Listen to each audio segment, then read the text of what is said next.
It's Holy Week, and here at NGC, we'll be baptizing Christians this weekend. So baptism, why is it important? How do we do it here at NGC? And what are our convictions as it relates to baptizing Christians? Welcome to the To Be the Church podcast, where we explore what it looks like to truly be the church together. I'm Tyler. Andrew and Ben are out today, and I'm excited because Courtney is back. Or as my 8-year-old daughter called her for years, Courtney. And she's still at our house known as Courtney. Yes. But if you've been listening to the podcast for a while, you know that Courtney has periodically been on over probably the last 5 years, 6 years. Since it started, yeah. So 7 years. So, but yeah, it has been a minute since you've been on the podcast. Yes. And I was thinking about this morning. A lot has changed in your life since you were last on this podcast. I don't even know when you were last on the podcast. But I don't even remember. Yeah, but there's definitely been at least one huge life change since then, maybe two even, but definitely one. Yeah. And so tell us what's been going on in the life of Courtney. Yeah, I don't know if I remember much prior to November because late November 29th, we had our first son. So his name is Theodore. We call him Ted or Teddy or Teddy Bear or Honey Bear, all the bears. So nice. There was a thing that was like, he should be able to recognize his name now. And I was like, no, we call him too many things. So yeah, I don't remember when I was last on, but yeah. So in 2020, I got married to Joel Huna. And so our life blew up fast. We got pregnant pretty quick, bought a house pretty quick, had a baby, and here we are. And life is very different now. So yes, it's very exciting that there's another Huna in the world. My 2-year-old calls him Teddy Freddy. Teddy Freddy. His middle name is Frederick, so he's Theodore Frederick. So I think he's Teddy Freddy. My 2-year-old does that because my wife has done it, and so he caught on to that. But yeah, what's been the most surprising part of becoming a mom? That's not what we're talking about all day. I'm just curious. To be honest, it's just how hard it is. I've had many nieces and nephews, so I was like, I know babies. I felt way more confident with babies when I didn't have a baby. And now I'm like, I have no idea what I'm doing, and this is hard. So that's been the I don't know, kind of the most surprising piece. I just looked around at all the parents. I'm like, everybody's been doing this? Like, this is so hard. Yeah. So. Well, we're glad you're back because you took a few months there to give birth and get life started as a family of 3. Yeah. And this Sunday is Easter. Yes. As we're recording this and as it'll release, this Sunday is Easter. And one of my favorite parts about Easter Sunday here in NGC, and this is similar to a lot of churches, is the fact that we baptize Christians on Easter Sunday. Yeah. And that's kind of been a staple here for my whole time here. You've been here way longer than I have. Yeah, but it wasn't always an Easter thing. But yeah.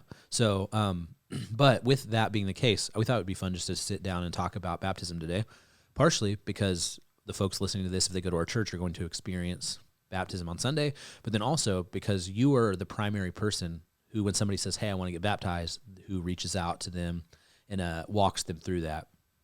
And so let's just start really basic. Like, why do we baptize new Christians?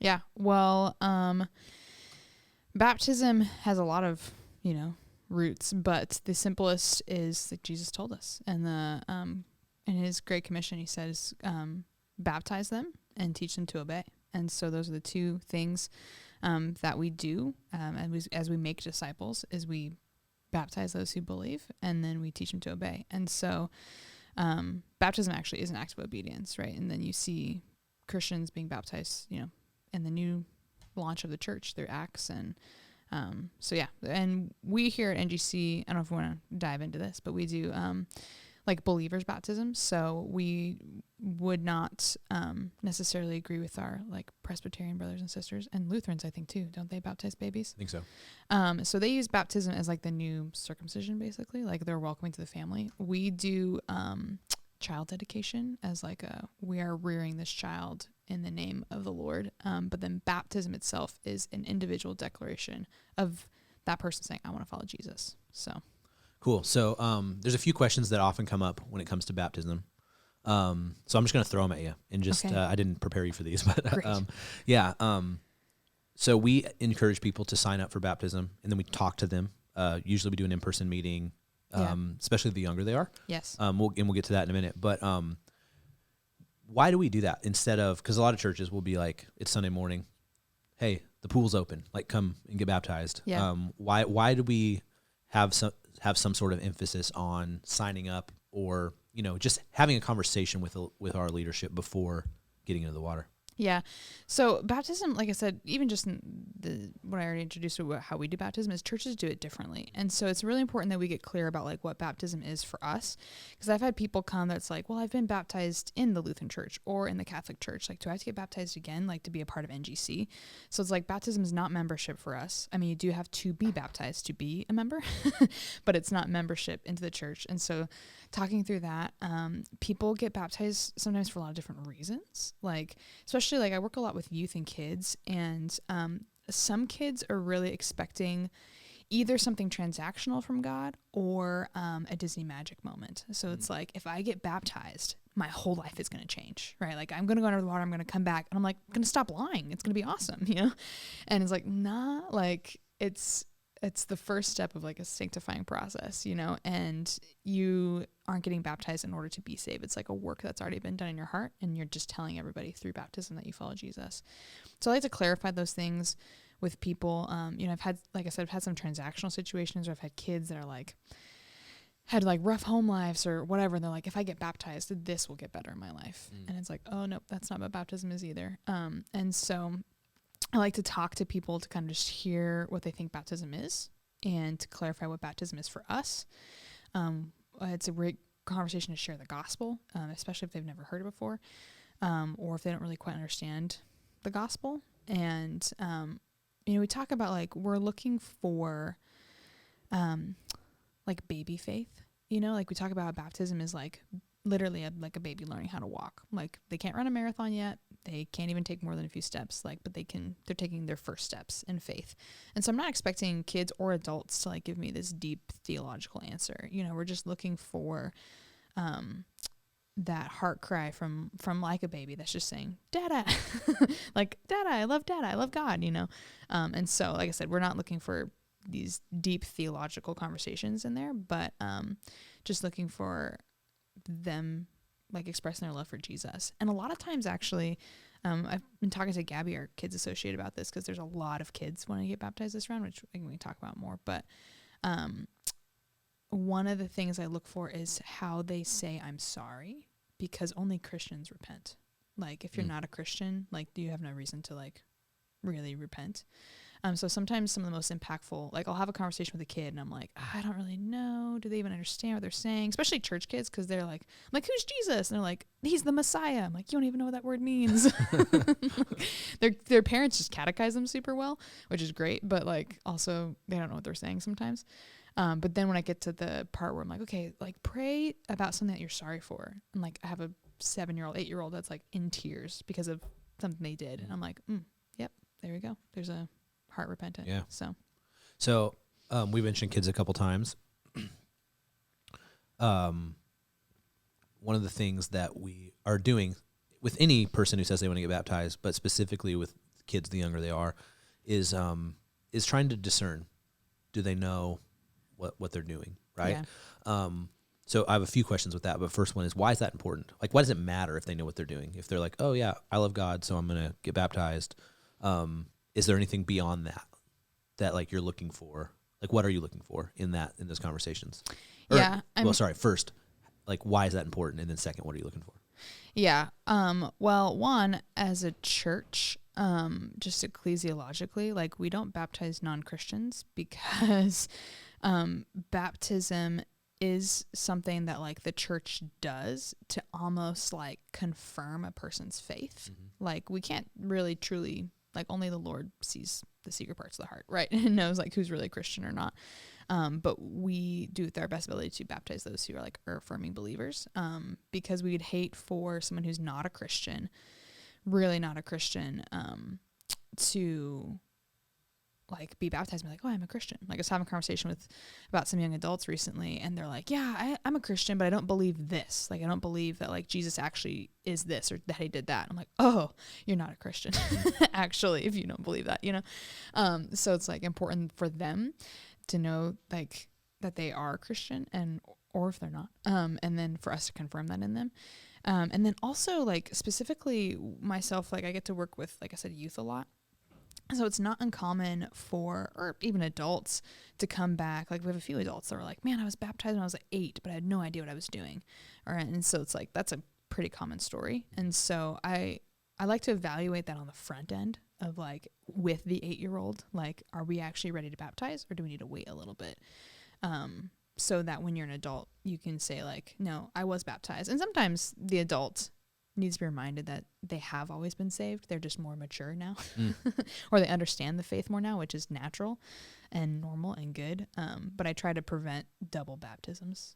So, Yeah, I was in a service once where I don't know the heart motive of the guy that was leading the service, but it was a baptism service, and there was only like 1 or 2 people getting baptized, and he clearly wasn't pumped about that. So he just like opened it up to spontaneous baptisms, and like 1 or 2 more people came, and then he was like, you know what? It doesn't matter if you've been baptized before. oh, Like man. you should come up and get baptized again to declare your faith. And then the next Sunday it was like 47 people got baptized last Oh, Sunday. man. You know, clapping about it and stuff like Yeah. that. And it was, I don't know, just found that interesting and Yeah. funny. I don't know if funny is the right word, but Yeah. yeah, definitely an interesting way to do that. And so what do you say to the person who comes up and is like, so I got baptized when I was 7, didn't understand what I was doing. I'm 34 now. I think I need to be baptized again. Yeah. I usually talk to them kind of just about their journey of faith. When I'm trying to figure out, help them even figure out in that moment is, was this like, you did have baby faith then of like, I love Jesus and he's awesome. But now it's like, oh, but I know this and I know this and this. Cause that's like actually my own personal story to like throw that in there. Like I got baptized when I was 8, and I remember my leaders like looking at me like, are you really want to be baptized? I was like, yes, I love Jesus. And they're like, really? And I'm like, yes. And I didn't understand why they were like looking at me skeptically then, but I was 8 years old. I thought I was super smart. But then I've had different instances of my life where I'm like, oh man, but then I really learned about the grace of God, like at this age, and I really learned about Jesus in this age. And there was even a time when I was like 18, when I really feel like I understood the gospel for the first time, like, cause I was very works righteousness. And so when I understood the gospel even greater, when I turned 18, I thought, do I need to get rebaptized? And I had to sit and think through that of like, no, like I really did love Jesus as an 8-year-old. I just love him way more now.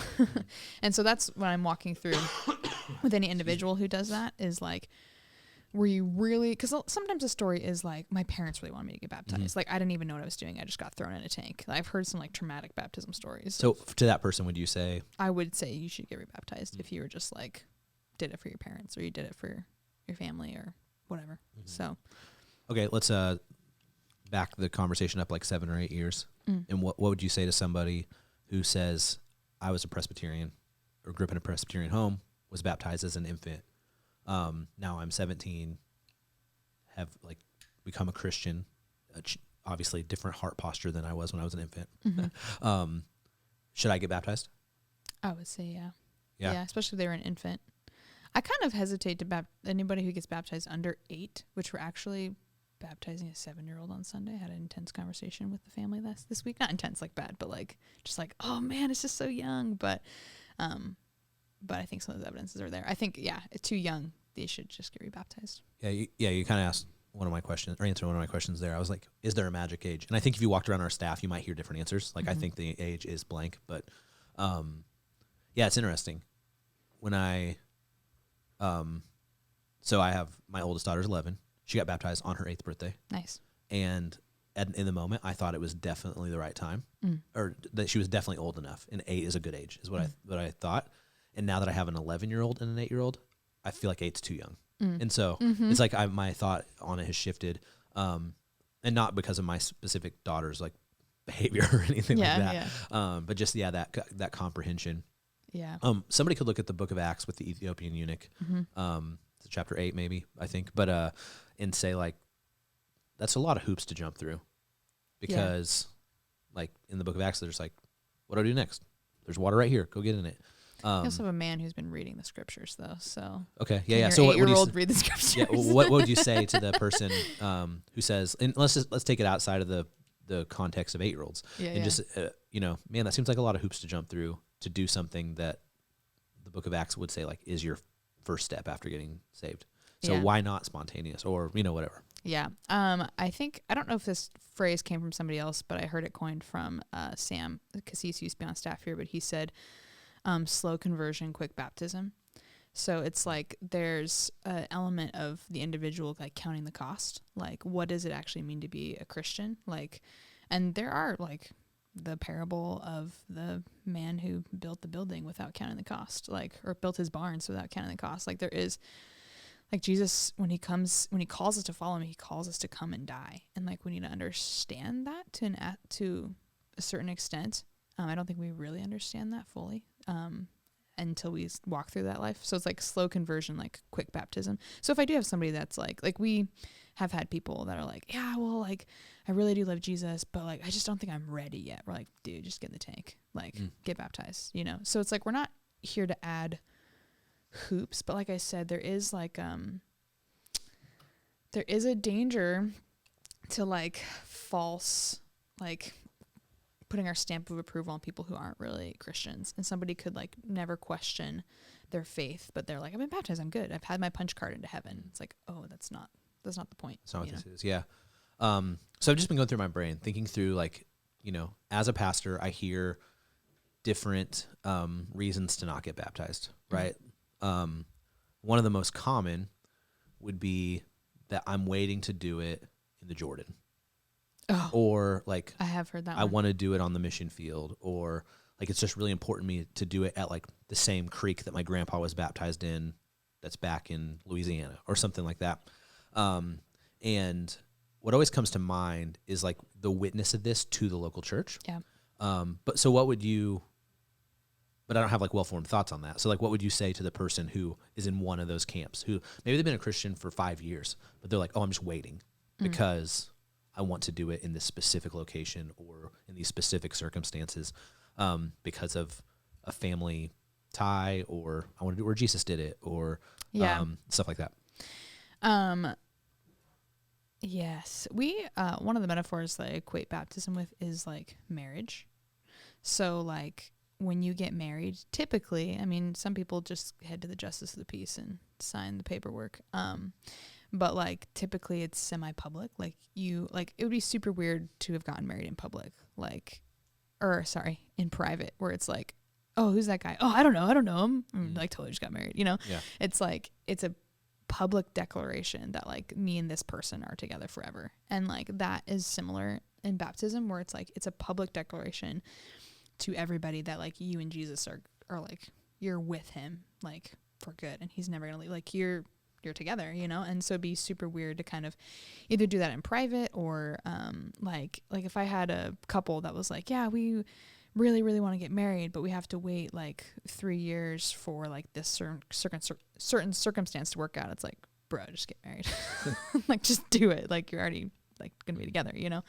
But for the church too, like you said, baptism is the gospel on display. Like you're telling the church, you're telling your family, you're telling all these people that you have been crucified with Christ and now you live with Christ. And it's a witness to the local church. And I think it's the thing that the church should do together. Like I'm not even a huge fan, which I'll probably ruffle some feathers, but I'm not really a huge fan of people that just like go in their backyard in the river and get baptized. Mm-hmm. Like some of them bring friends and family, so there's like a bit of a public element to it. I've always kind of cringed to that and been like, oh, I feel like it should be for the church, you know, because we're a family together. But yeah. Well, I don't know about you, but I'm really excited for Sunday. Over 20 people being baptized here at East Vancouver. And more counting. Sweet. Camas Washougal, our other campus, just did baptism a few weeks ago. Some of the stories that came from that were really special. Maybe I'll convince Ben to tell him on this podcast if he gets permission from those folks. But some great stuff. Really looking forward to Sunday. Today's Good Friday as people are listening to this. And we'll be celebrating that tonight at 7 p.m. and then Easter here. And so if you're watching this or listening to this and it is not yet Easter, you're listening on the first couple days it's out, we hope that you get to reflect on the fact that you were dead in sin and became made alive in Christ. And whether that's through baptism or just through gathering with the church on Easter Sunday. Also, this might have brought up some questions for you, maybe challenge some of the ways that you've thought about it in the past. And we'd love to hear from you. If that's the case, podcast@toBeTheChurch.com is the best place to reach out. And until next Friday, we'll see you later.